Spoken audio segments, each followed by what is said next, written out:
All right, it's been quite the year for Saints wide receiver Michael Thomas. We thought we'd give you a timeline through Adam Schefter tweets. Back in week 1 against the Bucs, Thomas injured his ankle, leaves the game, felt good in practice, but then missed the next 6 games in a row because of that ankle. Fast forward to October 11th, Schefter again. Thomas had an altercation with a teammate at practice this weekend in advance of a Monday night game. The Saints disciplined him by sitting him for that game.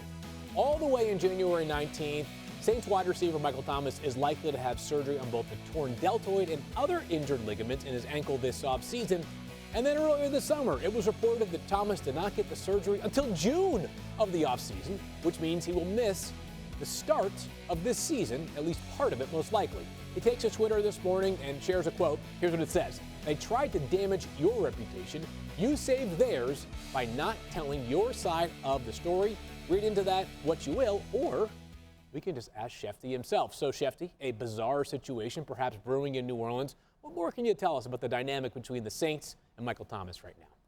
Look, it looked this morning, Field, like Michael Thomas was responding to the storylines last week that the Saints weren't pleased that Michael Thomas waited as long as he did to get the surgery after they tried to reach him and get him to have the surgery earlier in the offseason, which, of course, did not happen. Michael Thomas responded with the tweet he did. Sean Payton publicly said he's not going to get into a social media battle here and comment upon the particular situation. But if we're going to read between the lines, you saw the Saints sign Michael Thomas to a lucrative extension about a year or so ago.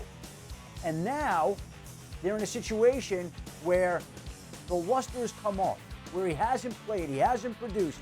The two sides have gone back and forth, and the love that existed doesn't appear to be there at this point in time. Now the Saints don't know when he'll be back this season. Now there are questions about Michael Thomas's future in New Orleans. And the cap hit would be too prohibitive to move off him this season. But I think after the season, we begin to look at the situation and assess whether the Saints and Michael Thomas are destined to have the type of long-term relationship that many people once thought was inevitable. Yeah, just 2 years ago, he set the NFL record for catches in a single season. So, Mina, I turn to you. How does this Michael Thomas situation impact their quarterback competition? Well, it's not good for either option, but I would argue it is worse for Taysom Hill. Right now, when you look at the Saints depth chart, it's incredibly thin at skill player. And I would say, other than potentially if you get a breakout from Adam Troutman, who's a second-year tight end, your top 2 targets are Alvin Kamara and Traquan Smith, who they drafted a few years ago fairly early on.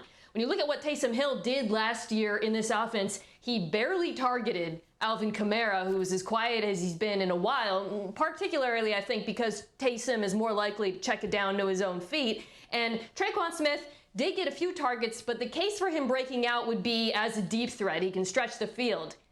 He's not going to stretch the field with Taysom Hill. He's going to stretch the field more likely with Jameis Winston. So while I don't think this offense, there's much optimism without Michael Thomas either way, I think you can argue that there's a little bit more optimism with Jameis Winston in there at quarterback. Yeah, Mina, Field, the more I think about the Saints, the more they remind me of the 2019-2020 New England Patriots. I think the reality is like the Saints a couple years ago did the same thing as New England. Like they went all in to go win a Super Bowl. That was their goal. They put all their cards on the table and said, we're going to go try to win the Super Bowl. The reality is they didn't do it. And New England did. And if you look at the roster, I remember talking about the Patriots in 19 and 20 going, they don't have enough talent. There's not enough skill. And this is what I'm starting to see with the New Orleans Saints is they're just deprived of talent and they're deprived of skill. Now, they ran their offense for many years through Michael Thomas. They designed everything through his skill set and moving him around. And without them, they still have a really good offensive line. And that's what they're going to have to do is run everything through their offensive line. But I said this a couple weeks ago. They could be in the same position that the 2019 and 2020 Patriots were, where they were deprived of talent, and then the same position they were last year as a football team. Yeah. Who is going to create the explosive plays in the pass game? Because they don't have the people to do it.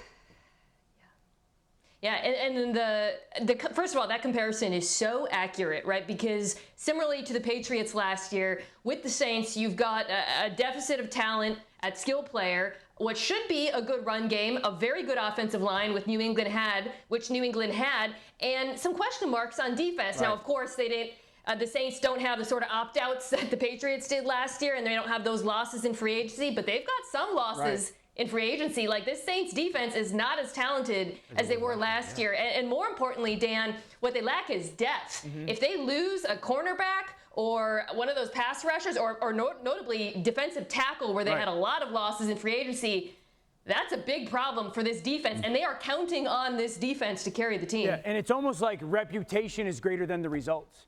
You know, I remember everyone was like, it's New England, because their reputation was so good. And the Saints have a great reputation.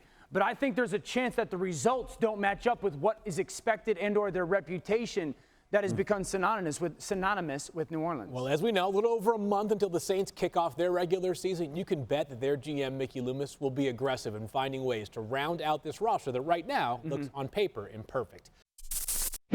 Thanks for watching ESPN on YouTube. For live streaming, sports, and premium content, subscribe to ESPN+.